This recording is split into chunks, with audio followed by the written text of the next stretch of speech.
Hey guys, welcome back to Seller Sessions, 4 p.m. BST on a Wednesday afternoon. Cameron Walker is with me today. Today we're going to do his in-depth. How you doing, Cameron? How's things? Doing great. It's a little bit late here, but I just had a little cup of espresso, so I think I'm good to go. It's awesome to be on the podcast or on the live stream. More than welcome. Just a quick one. I'm going to share to the groups. Do you want to let people know what you've been up to this week, and then we'll get into your story? Yeah, a couple days ago, I just got back from a business trip, which is a little bit novel these days. It was it's pretty much the first trip I've taken since I think February. But since I'm still in China, I'm one of the few foreigners here. So I visited some new factories and also visited some of our current suppliers. Mm-hmm. The last couple days since I got back, I've been mostly doing kind of Q4 last minute tactical things, inventory planning, trying to get our stuff into from 3PLs into Amazon, trying to work around the ASIN limits and game theory, kind of trying to figure out how much we're going to sell in the next month, who's going to run out of inventory, kind of just game theory, trying to figure out what's going to happen in the next month, because we're in toys and games. So half of our sales are like the next 30 days. Yeah. Yes, it's interesting times, that is for sure. So let's get back into your story now. So let's take it back to when you was a kid. When did you start getting your taste for entrepreneurship? Yeah, so I love listening to your podcast, to these in-depth. So I've probably listened to, I'm sure, like 95% of them. I am not the traditional kind of entrepreneur since birth, always looking, started flipping things online when I was young, kind of person. I grew up in suburban Toronto, so in Canada. It's not to say I had nothing entrepreneurial. We did the same things that all kids do. So the lemonade stands, waiting for it to snow and then running around with a snow shovel and shoveling people's driveways for a little bit of extra money, or mowing people's lawns in the summer. I did all that, but I didn't really have, there was no kind of entrepreneurial spirit in me until much, much later. Yeah. So how was you at school? Were you quite effective there? Did you study hard? Do you enjoy school, against school? I was pretty good in school. I think I always amazed my parents in that I got exactly the marks I needed to get. Yeah. Never any more, never any less. So, if I had a goal in mind, I would, just get to that goal, regardless of whether the goal was high or low. Yeah. I was, I amazed people with my ability to do homework in front of the TV, multitask when I was a kid. I probably should have worked a lot harder than I did.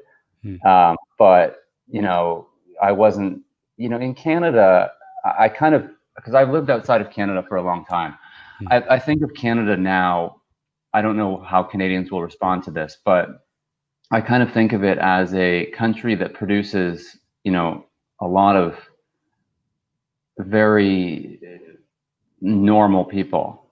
That's not saying that in a negative way. Or balanced people. Balanced people. There's not a big gap between the people that succeed and the people that don't succeed, like there are in a lot of countries, like namely the U.S. Yeah. So everyone I went to school with, the gap between the most successful and the least successful is pretty narrow. Everyone did fairly well. I don't have any friends that I grew up with that have done absolutely horribly. I don't have any friends that have started $100 million businesses either. So that's kind of, suburban, childhood, very good. Did the same things that everybody everybody around me did, had started working part-time jobs at 14 or 15 or whatever we were allowed to.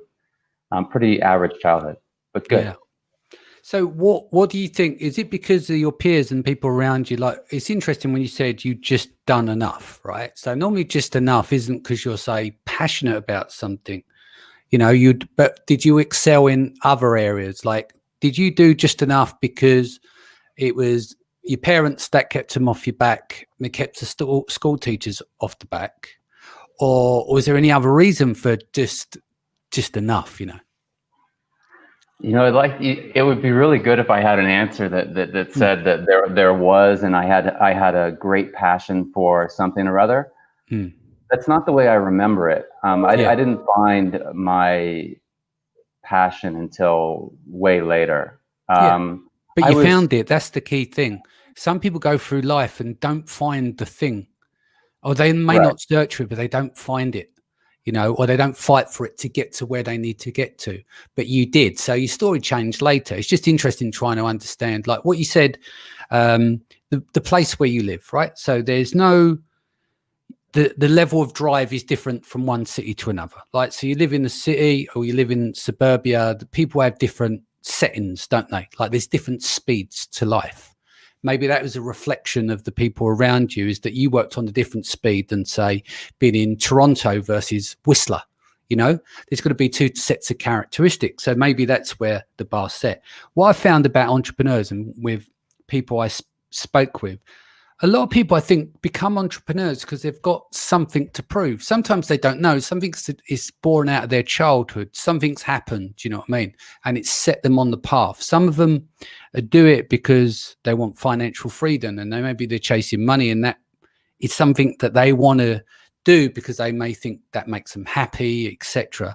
And some people do it because pure meaning. There's a meaning behind it. They have it in their soul that they've got to be an entrepreneur and nothing else will work for them. Yeah, I have a theme. Like I've thought about my personality, in the last, 5 or 10 years. As you age, you think about those things. I'd say I have I have a quiet need to be different than other people. Yeah. I'm not an extrovert. I'm definitely an introvert. Hmm. But I like it when I think to myself, and when other people think of me, everyone else is going left, I'm going to go right. Hmm. So that's definitely a theme in, my life, especially after I kind of, went to university and the last 20 years or so. Yeah. That's kind of, interesting when you think about it. There's no real reason for that I can think about, but I do know that, I'm of some of the decisions I have made them just because I want to be different. Hmm. That's a fair enough answer. So let's talk about, you say you left school. Any standout jobs and stuff while you were at school? I know you said, sweeping paths and that kind of stuff, the traditional kid stuff, but any other standouts there? My first job ever that I had for 2 years was as a dishwasher at a restaurant and a bar. Mm. And, it's not obviously a standout job, but I do talk about it a fair amount now to my wife and to my daughter. Yeah. Kind of a character builder. I remember the first couple of days I was there, they told me kind of they said something to me that's kind of stuck with me for 25 years or something. They said, "Shit rolls downhill and you're at the bottom." Yeah. And how did that make you feel? Was that your humbling moment? It was the truth. Yeah. So, I was making my $7 Canadian an hour or whatever. So it was fine. But it was true. So it basically meant that if anything, it was a pretty big bar with quite a few people living there. It basically meant that until somebody else joined, if anything happened that nobody else wanted to clean up, it was me. Yeah, you're the one who left shoveling the shit until the new one comes in. Exactly. What do you do university-wise? So I went to university for business administration, which is, it's exactly what it sounds like. I actually, in high school, we had economics and accounting classes as well. I went to a fairly good public high school. That, looking back on it now, actually, probably, it definitely put me ahead. So I went for business, with actually quite a few of my friends did the same thing. So, I mean, that's what I'm saying. We had, a bunch of people that kind of were on the we're on the same track, and have all done fairly well in life afterwards. Yeah. So, business administration, 4 years. It's the hard skills, the soft skills. So statistics, economics, accounting. I was pretty good at accounting, which is kind of interesting, and it's helped me during my corporate career a lot, and also now managing Amazon business. Yeah, but looking back, we'll get into the Amazon business later. But was that the we'll discuss it later. But that's the family business. So it's an 8-figure Amazon business, but you joined. But we're going to fill the gaps in on the story, because a lot of people start their own Amazon business, but this one is where you've joined it from corporate and you've helped grow it, right? Right. Yeah. All right. So let's go to the next stage. So you went to university, you come out there, you went into corporate.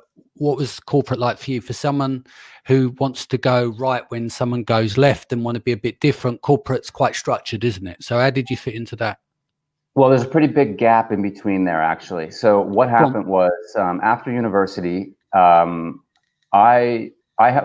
university, actually, I guess is the first stage. I was in a business administration program, but they had a co-op option, which basically means, I don't know if that's a term that's used around the world, but it means that you have internships.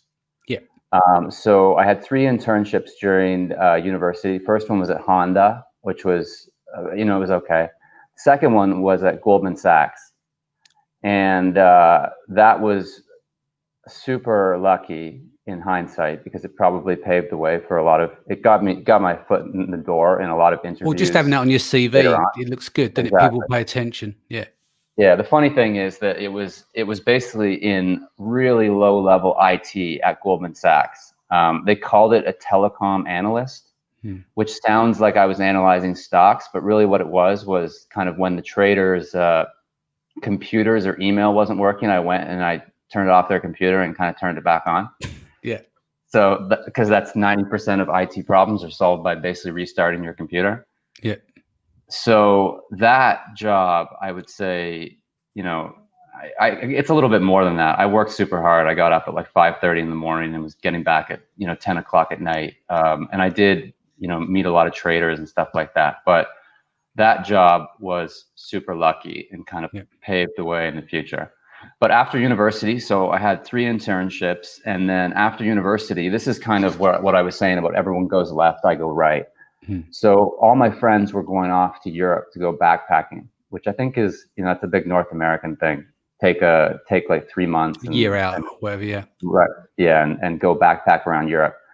And I kind of just thought, everyone's going to Europe. I'm going to go to Asia. Everyone's going to mess around. I'm going to get a job. So what I ended up doing, I don't really remember exactly how I did it, but I got a grant from the Canadian government through another university in Canada and I got a job in Hong Kong at an investment company. Which again, the reason they gave me the interview was probably that Goldman Sachs internship. Yeah. And I worked for 6 months at an investment firm in Hong Kong, basically doing, odd jobs or whatnot. But that kind of started 20 years in Asia. And to be honest, there was no reason why Hong Kong. There was no reason why Asia. I think it was a little bit different back then. So this is like 2001 or 2002. It wasn't as globalized as now. Most people, I didn't know anything about Hong Kong, Asia, China.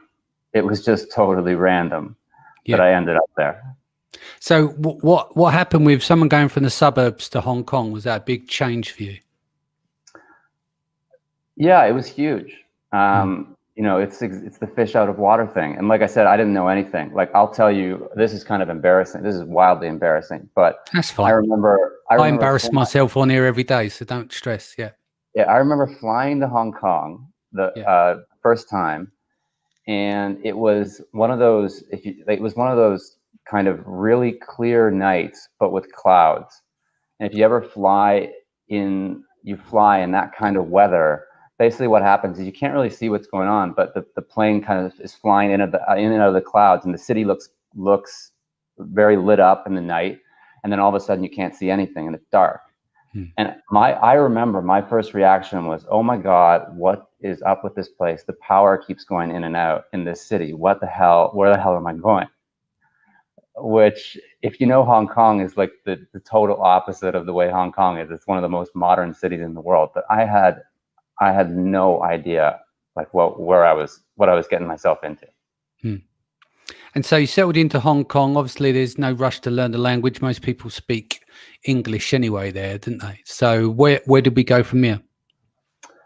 So what happened was, at that job, I was theoretically doing marketing, but really I was just kind of an odd jobs guy for this company, and I don't think I provided much value, to be honest. But one of my bosses was another Canadian guy who spoke Chinese. So he wasn't no Chinese background. I think, he's Canadian with no Chinese background, and he had learned Chinese like 10 or 15 years earlier, and was now using it to develop clients for his investment business. Yeah. And I had no direction. I didn't know, I wasn't going to work at this company forever. They didn't want me to work longer than 6 months because they had a free employee. But I got along well with his boss, and he suggested that if I didn't know what else to do, I go to Beijing and I learn Chinese. So, yeah, go ahead. Yeah, no, I was going to say, where you go next? So you're learning the language. So if we were to step through this, so you've done the investment banking, you were a bit lost in, because you got the part of the story you'll get to, because everyone knows who global sources are, right. Where was the pattern going from not knowing what you wanted to do to go into global sources? Yeah, so what happened was I went backpacking. So I did go backpacking in the end, around Asia for 3 months. Ironically, it was right in the middle of SARS. So, very interesting this year. I was in Hong Kong when SARS started, which was the center of the epidemic. I traveled through China before they admitted that SARS was all over the place. So for 3 months, I was basically traveling all around Asia, in the middle of SARS, which is kind of interesting in 2020. Yeah. But what happened was I went back to Canada for that summer, and I had already applied to the university in Beijing to learn Chinese, but I wasn't really committed. So I spent the summer in Toronto trying to look for alternatives, and didn't really find anything. So at the end of August, I said, all right, well, and I went to Beijing, to that university. And that, I was planning on staying there for 6 months, coming back to Canada with, I thought I'd learn a fair amount of Chinese in 6 months, and I would be, I'd be good enough to maybe do something in Canada with Chinese. And as tends to happen with languages, 6 months later, you realize you don't know anything. And it's not a skill yet. So I stayed for another 6 months. And then that turned into a year and a half studying Chinese. And then, after about a year, I started to look for jobs in China because I liked it. Back then, China was, it was a pretty gritty place. Like, it was fun. It's not like when you go to, Party Pier in Guangzhou. I think you were there last time. It was one of my favorite hangouts of the tour. Yeah. It was a different world. Like, it was it was cheap. It was gritty. There were super interesting people there. But the city was pretty, like, it was, getting knocked down and rebuilt and whatnot. But it was a super interesting time to be there. I started freelancing when I was, learning Chinese there. I didn't have much money. I guess one other thing about me is I kind of try to be independent. So, that internship, I kind of got by the skin of my teeth in Hong Kong. It's a very expensive place. Yeah. Beijing was a lot cheaper, but the school was expensive. So I more or less relied on my grandmother. When she passed away, gave me a little bit of an inheritance, and that paid for the first semester of university there. Then I started freelancing. So back then, like a foreigner in China, you have all these crazy opportunities. Like people would ask you if you want to be on TV. You'd have an opportunity to get into like weird So Cam, advertisements. is there any hidden video footage that we should be seeing? Yeah, there might be. Did you take some contracts and you put them down the black hole, never to be seen? There might be, and the internet, nothing's hidden on the internet, so you can go looking if you want. Yeah. but yeah, there's like crazy things. Like I became a freelance writer for an English textbook, and I had this boss who I'd write copy for him. I was like a freelance copywriter before it was cool, and that paid for a whole bunch of school. I would write for this guy whenever I had free time. And then every once in a while, like, he would always blow me off and not pay me. But then every once in a while, finally, he would call me and he would say, "Listen, I'm outside your dorm." And I'd go outside and there'd be a Mercedes parked outside the dorm, and I'd get into the Mercedes, and he'd just whip out a roll, like a 2-inch thick roll of 100 renminbi notes, and he'd start flicking them and counting them. And then I'd end up with an inch stack of 100 renminbi notes, and he would have paid me for 2 months worth of work. So things like that back then were very common, but that paid for school. Yeah, I was gonna say, he sounds like a pimp or a course pusher, doesn't he? He's in his flash car with his rolls of money. Where do we go from there? So after about a year, I started looking for a job. I'd kind of given up on going back to Canada because I liked it in China. So I started looking for a job in China, and that was a pretty low point, because it wasn't like I thought I'd be able to find something, but it took a long time. So my first kind of thought was that it would be great to join one of the big consulting firms. So, McKinsey, Boston Consulting Group, Bain, one of those. So I applied for all those. I think I did get one rejection letter, but like literally, like it's like, sending something to Seller Central, you never hear back, or sending something to seller support, basically.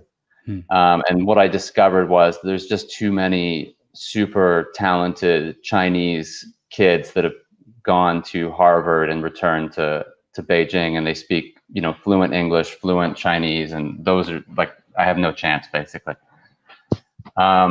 So I kept looking for a job for 6 months, and I was close to my breaking point, because at that time I was almost 25 years old, which, I'm three-ish years out of university.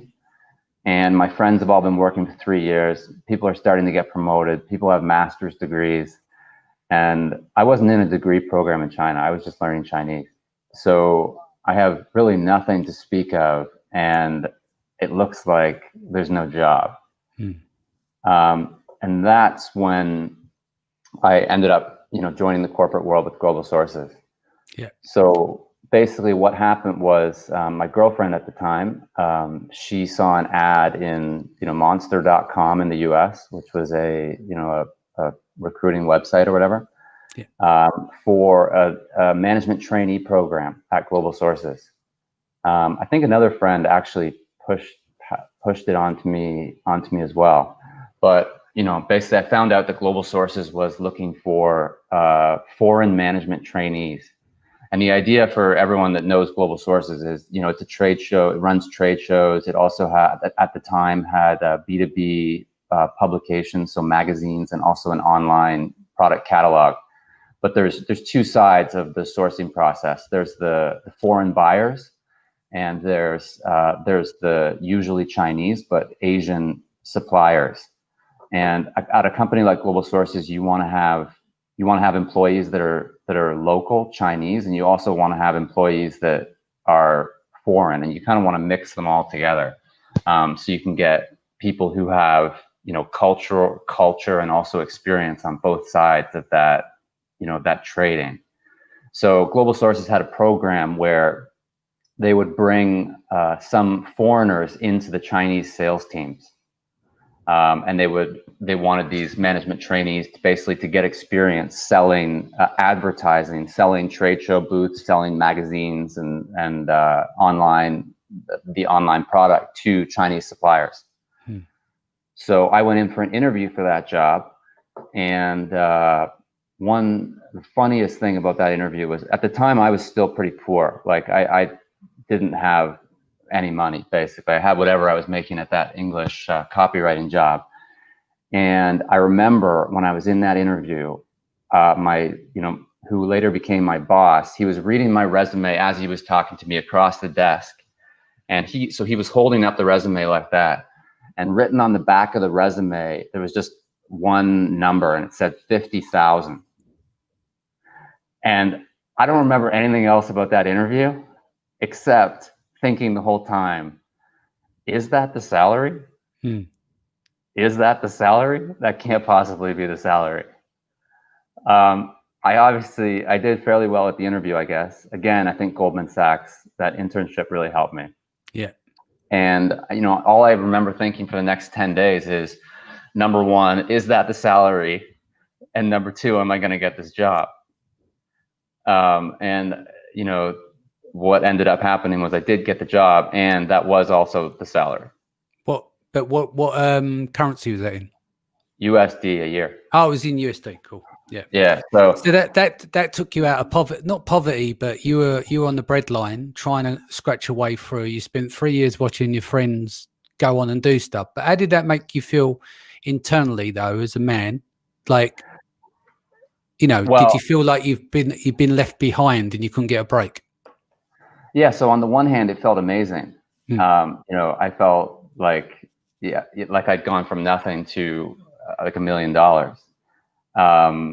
In $50,000 back then in Beijing, like you couldn't spend that much money. Like that's a fortune. Yeah. Like my apartment was like $300 or $400 a month or something like that. So it's a lot. It was a lot of money.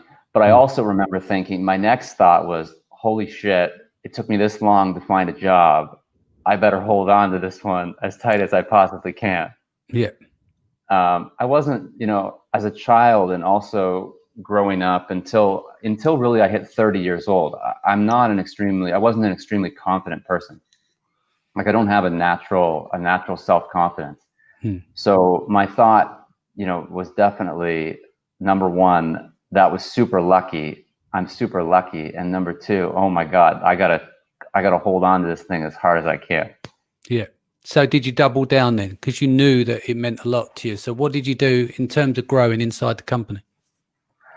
So it was designed to mostly be a sales position, which meant that I was totally thrown into the fire. And, I think there were 6 people in this program and 5 of them didn't last a year.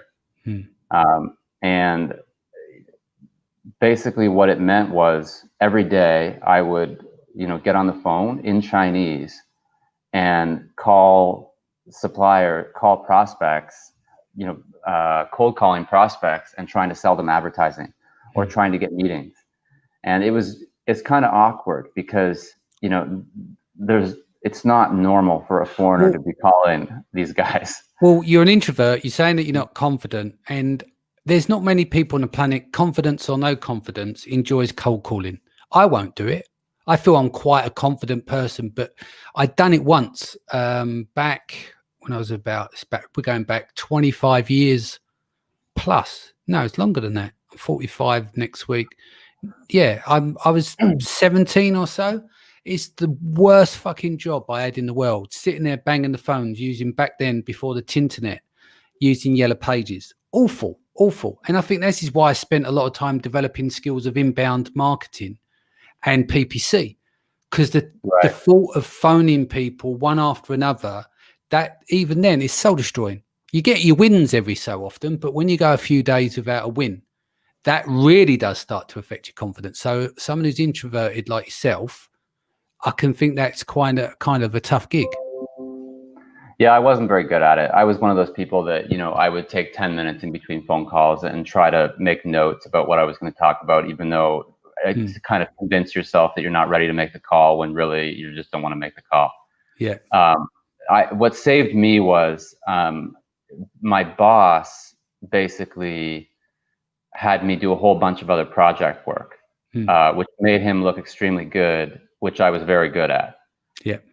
So, doing presentations, doing PowerPoint presentations for him, doing like presentations he had to do to other people in the company or external, or just doing some of his analytical reports, helping him do things that it was a kind of a what do you call it, symbiotic relationship. It was good for him, and it was good for me as well. So that's kind of what saved me, and what also let me get past that point, because I was never going to be like a traditional salesperson in that company. It was just kind of a first step, and they wanted to see whether you could hack it or not, whether you could kind of at least do it at the lowest level before they gave you something else. And they also, management trainee program, you have to have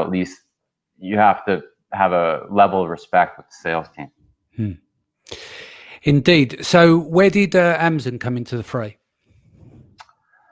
So what happened, I'll pick up the pace here a little bit. Basically what happened is, one day after I was working in Beijing for 1.5 years for Global Sources, somebody came in and said, you have to move to Shenzhen and you're starting a telesales team.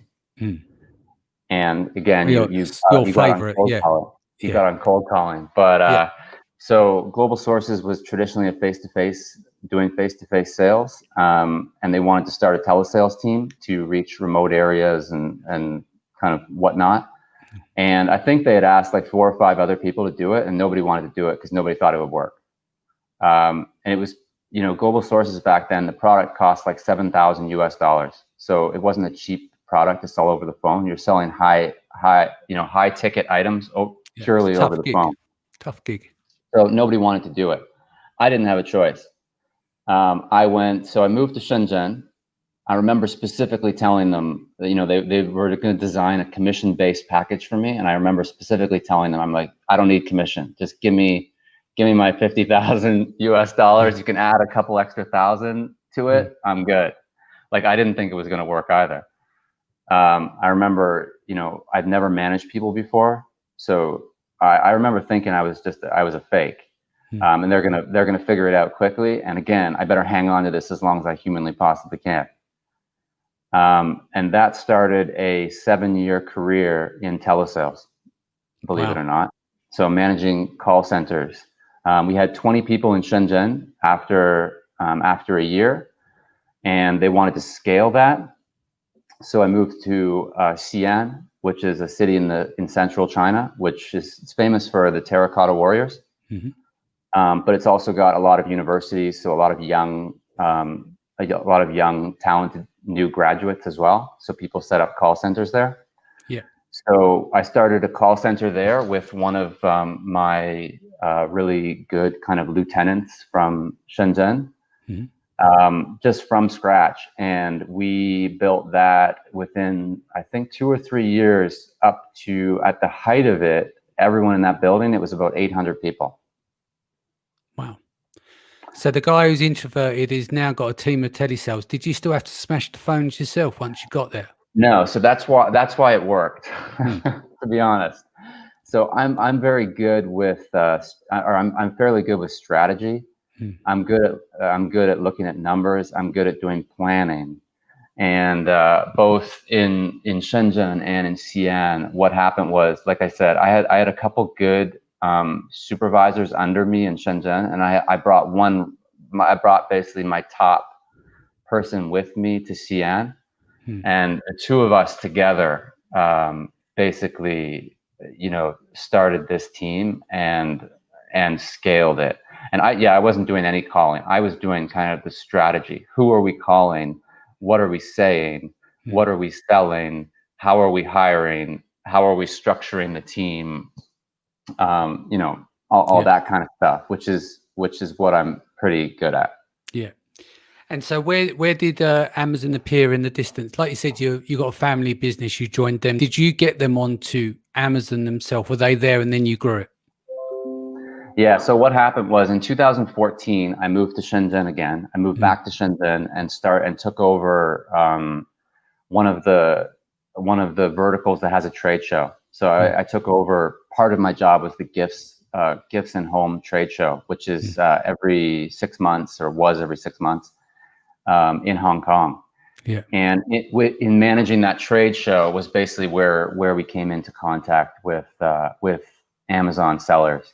So, some people in the audience, and I know you know Peter Zaff. Yeah. And he started the Global Sources Summit, which is a 3-day Amazon kind of event, training event, and networking event. He started that, and it was co-located with our trade shows. So I would kind of poke my head in, and listen to some of the presentations. And what had happened was, in 2012, my wife, I met my wife at Global Sources. In 2012, she left Global Sources right before we had my daughter.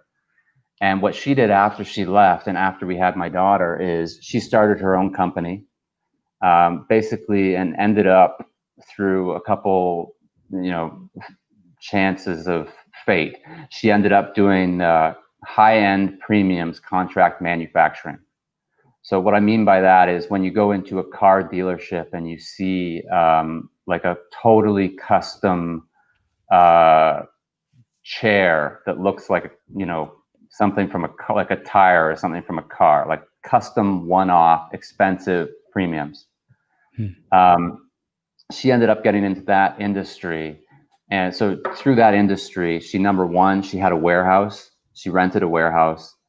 And number two, she, started to learn a lot about logistics, but also metalworking, printing, powder coating, painting, all that kind of sheet metal fabrication, that kind of stuff.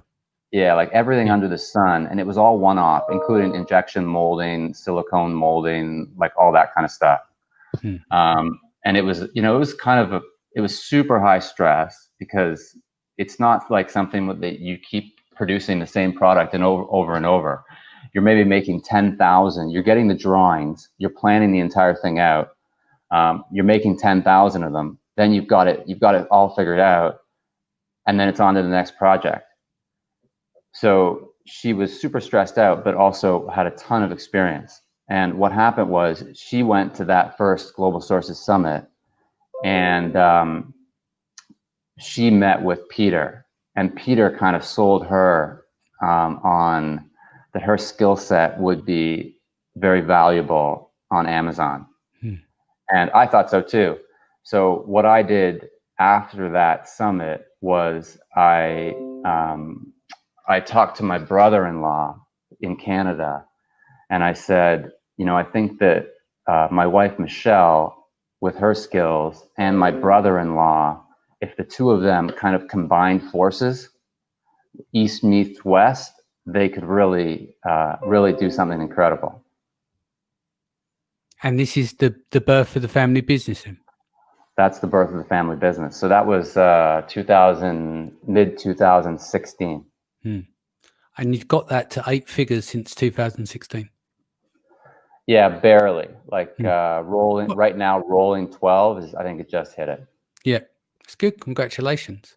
So let's talk some of the hardships of getting there. What's your darkest hour just before dawn?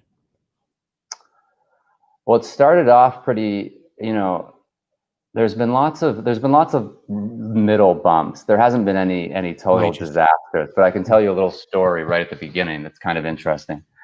So when they sent in their first shipment, I think it was September 2016, they sent in their first small shipment, and it was supposed to be sent in by air. And it didn't arrive for, I think, a month and a half. Yeah. And basically what they figured out was that the freight forwarder had basically put it on a boat and not told them. So even these kind of things that you see in these Facebook groups even happened to, we were in China, and they happened to my wife. That's a small thing. But what ended up happening is In the meantime, when that shipment was on the water, Amazon it was the first time they put in their toys and games Q4 rule. So if you don't have any orders before, I think it was like October 1st or something like that, you can't sell in toys and games in Q4. Right. So their stock arrived in the middle of October, and they were allowed to sell through that stock. So that it went live and it took off like a rocket ship. So they sold out of that first order within, I think, 2 weeks or something. The problem is, because that guy had delayed the shipment, they couldn't send anything in until January. So for 2 months, everyone had seen that this thing had been successful. So you can just imagine like the copycats, right? Yeah. It's the most helpless feeling in the world, knowing that you've got like a great product. You set a trend and then everyone come in with inventory and cleaned up. Right. It's the most helpless feeling in the world. Like you can't do anything for 60 days. You know you can't send anything. You know that it'll sell if it's there. You know that everybody's going to copy you, and there's nothing you can do. Yeah. So where did we go from there? So that was your first Q4. Let's talk through framework of building out the business. What took place in the new year? So we're going into 15 now, are we? No. That was 2016. So 16. they started Q4 2016, 2017. Okay, 17. Yeah, let's go from there. Let's run up to 2020. Let's go through the years. Talk me through the business.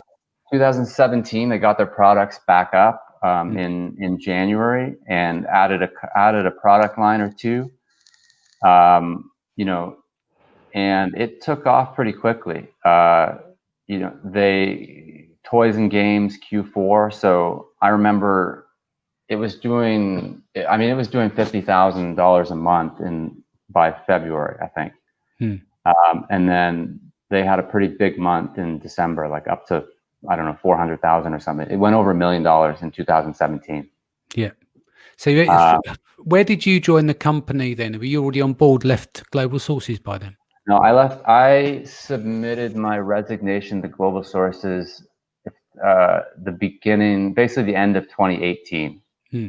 So, I mean, to be honest, like I was doing both things, right? I was involved to a certain extent, but also doing. You're burning the midnight oil, so you're doing the job by day and Amazon by night. Right. I mean, I was helping them as much as I could, and I obviously knew what was going on and could see this kind of rocket ship taking off beside me. Yeah. So all the products, they all been modified and stuff because of your wife's background with molding and everything else and her knowledge base. Did you do a lot of points of differentiation? Yeah. So, I mean, we definitely moved in that direction. So what ended up happening was when they were looking for a product category, they actually, they started the same way all people do. They were just looking for hot products. So I remember they looked at, double-walled coffee mugs, those double-walled coffee cups. They looked at vacuum bags, which were super popular back then. And what happened was my wife was buying toys for my daughter online in China. And I remember she came home where we got a package one day and it was just full of this, the whole box was full of this product. Yeah. And I asked her, I said, how much did that cost? And she told me, said it's like, I don't know, 15 RMB or like $2. And it just like a light going off. I was like, that is like, nobody would ever guess that much of this product would cost that little. Yeah. So that is kind of the direction. That's how they got into toys and games. They bought standard products in China the very first round, modified them a little bit, did a little bit of their own packaging, and then sent it in. And what it ended up happening was, like I said, my wife and her brother, actually. I didn't really talk about my brother-in-law, but my other brother-in-law, my wife's brother, is involved in the business as well and runs our warehouse.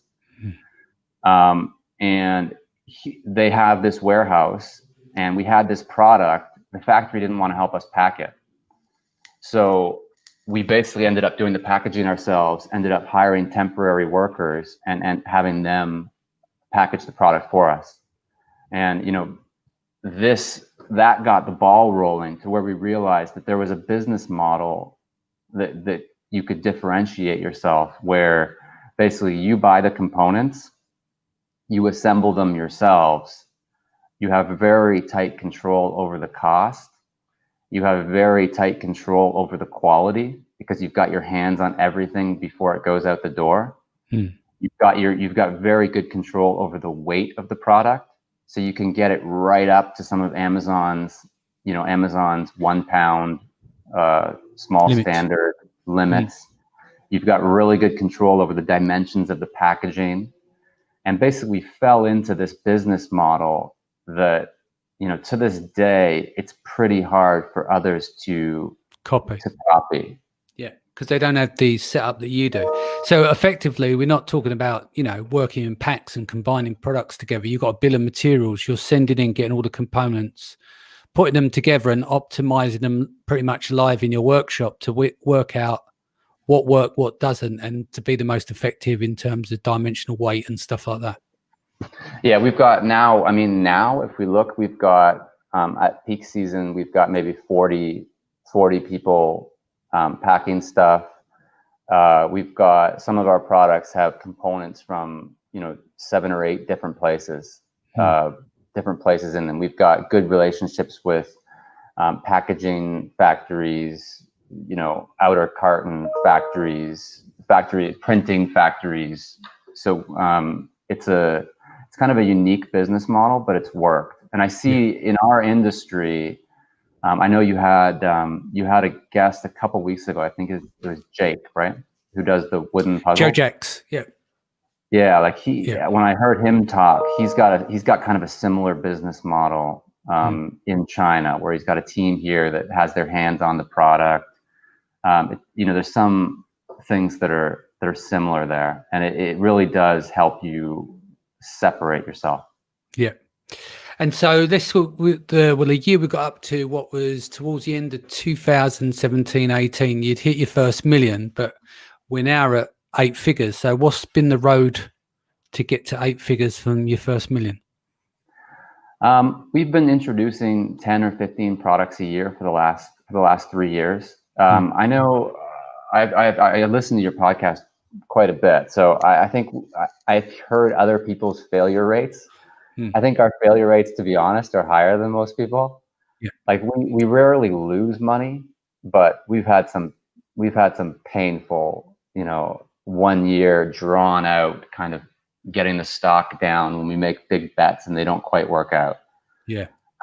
So if we've introduced, let's say, 45 products in the last 3 or 4 years, there's probably 20 of them that we've discontinued.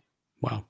That's quite high. But do you know why they failed? Is there a different reason each time, or did you have a pattern where you keep making the same mistake, or just luck of the draw? There's certain themes in toys, in the toys category, that we've noticed. You do need to have your keywords kind of planned out. You need to kind of find something in the middle that's unique enough that it's different from other people, but not so unique that nobody searches for it. Yeah. And finding that sweet spot is sometimes pretty hard.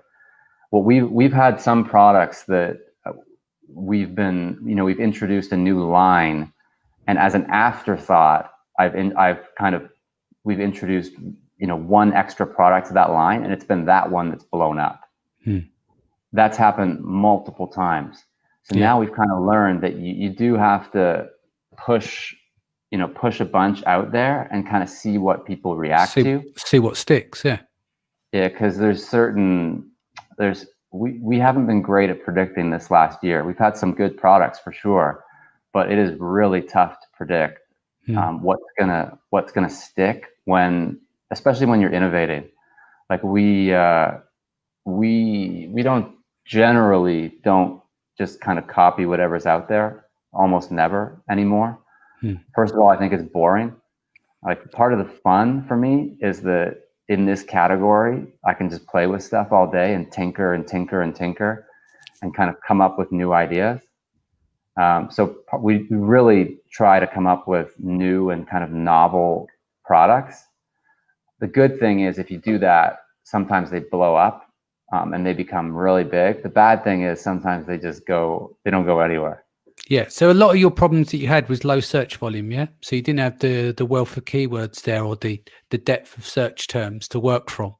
And so a lot of the products that failed just didn't take off because you didn't have enough search volume. It's different when you got competition, right?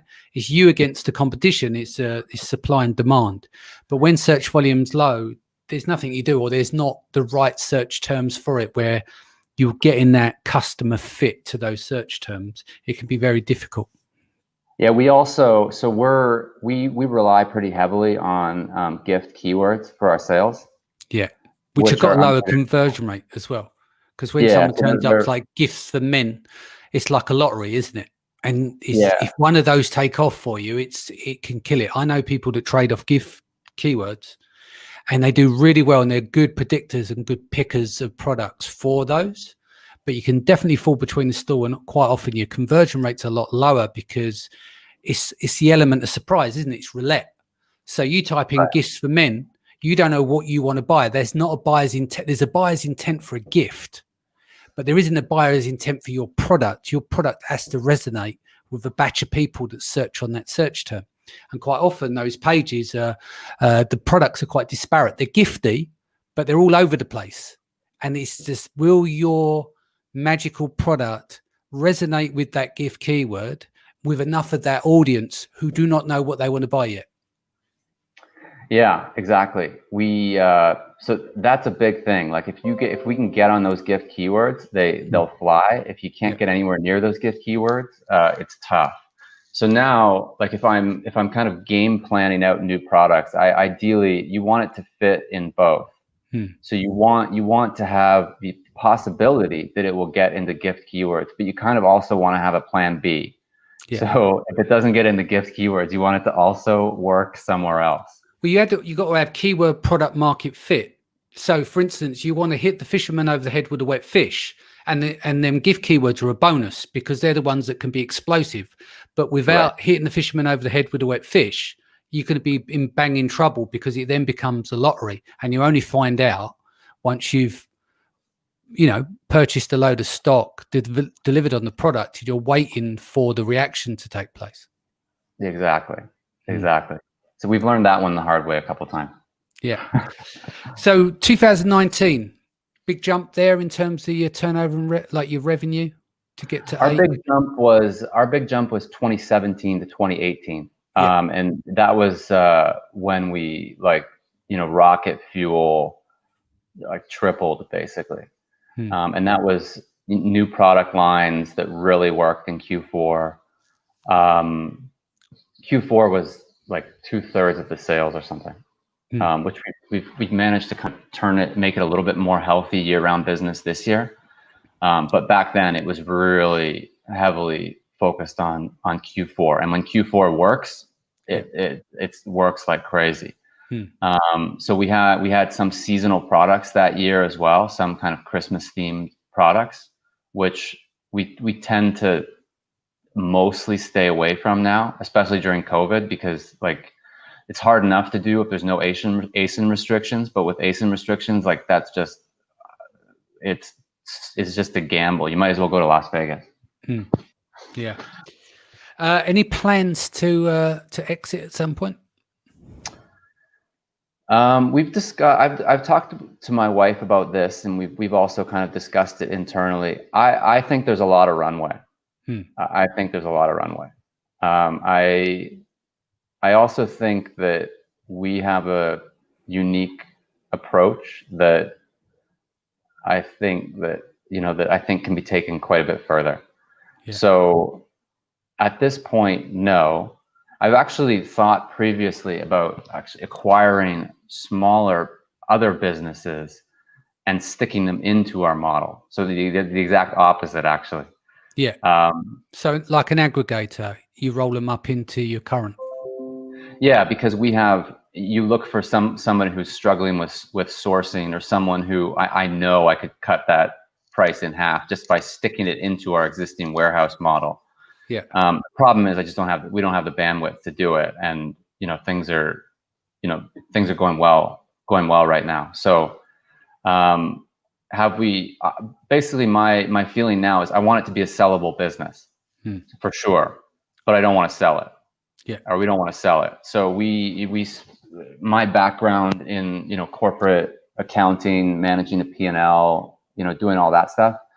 So we've spent a fair amount of time since I've joined full time, kind of getting all that in order, getting our structure in China figured out, getting our overall corporate structure figured out, figuring out how the money kind of flows around. Part of that is because I just want to have really clean books, and we all do. And part of it is because I want it to be an asset. Yeah. Cool. Legacy or money? I thought about this. I think you've heard me say that enough times on the show. It's give you a chance to have a think about it. I think that money is for. I think most young people would answer money. Most older people would answer legacy. And I consider myself to be more young than old. So there you go. You're gonna go for the money. Cool. How would you like to be remembered? Well, I guess the answer to this would be the exact opposite of what I just said with money. And my answer would be a mix of money and legacy, but a little bit more money and then a little bit more legacy as I get older. Yeah. I would like to be remembered as a good person that made a positive contribution to society, but also was, made a positive contribution to those who are close to me. Yeah. I don't have any, crazy ambitions to be remembered forever, but I guess that's what I'd say. Well, the boy done good who was at school, just passed just by the skin of his teeth, just to do enough, worked as the dishwasher, went into corporate, struggled for a number of years, and now is a partner in an 8-figure business. You haven't done too bad, mate. Yeah, I consider myself super lucky. I'm an optimist at heart, which I think helps. But I've been so lucky along the way, and you make luck. You make luck as well, because you brought skills to the table. When you started it, you come up with some of the ideas. You evangelized your wife to get involved as well. So you're probably giving you less credit than you should be. What I always tell, when I tell people, when I kind of mentor them, I guess, is you have to be flexible. That's my belief. You can screw up your luck if you don't take it, for sure. Yeah. Like I could have not done telesales because I didn't think it would work, like the other 5 people did, and it ended up blowing up. Like it ended up that's how I ended up here. That's how I met my wife. That's how I got all this experience. So you can definitely screw up your luck, for sure. But the introvert went on to run a telesales team. I mean, that's like the opposite end of the spectrums. Yeah, it's interesting the way things turn out, right? I've had I whether it was at Global Sources or in this business, I have a way of attracting really good people around me, and I can say that's luck. It's probably a mixture of personality as well. At Global Sources, I had a really good team around me, and like I said, that one kind of lieutenant that we built business together. And in this company, I know a lot of families can't really work this tightly together. To be honest. Yeah. My wife, whether it's my wife, I like working with my wife. My brother-in-law, who runs our warehouse, runs that entire team and does an awesome job, and we get along super well. And my other brother-in-law in Canada, we get along well too. So there's something to be said for that as well. Cool. Well, that was your in-depth. How'd you feel? Good. I've never done haven't done anything like this before. So it's interesting to kind of lay it all out there and then to think about it a little bit. Good. Well, I hope you enjoyed that. What's the best way people can reach out to you if they want to have a chat? Facebook is probably the easiest. I think it's facebook.com/Cameron Walker. I got that on the first day. Cool. So I got that URL. I'm very proud of that too. Excellent. Guys, back here again tomorrow. Going to be chatting Q4. Lee Ram will be joining me. Who else is joining me tomorrow? I've got Lee Ram coming on. We have Norm Ferrer and Brandon Young. So we're just going to have a chat. What's going on in the world of Amazon at the moment and some of the things that they're seeing, which may be able to help you guys tuning in now. Take care of yourself. Take care of your family. I'll be back here as usual, 4 p.m. BST tomorrow. Take care.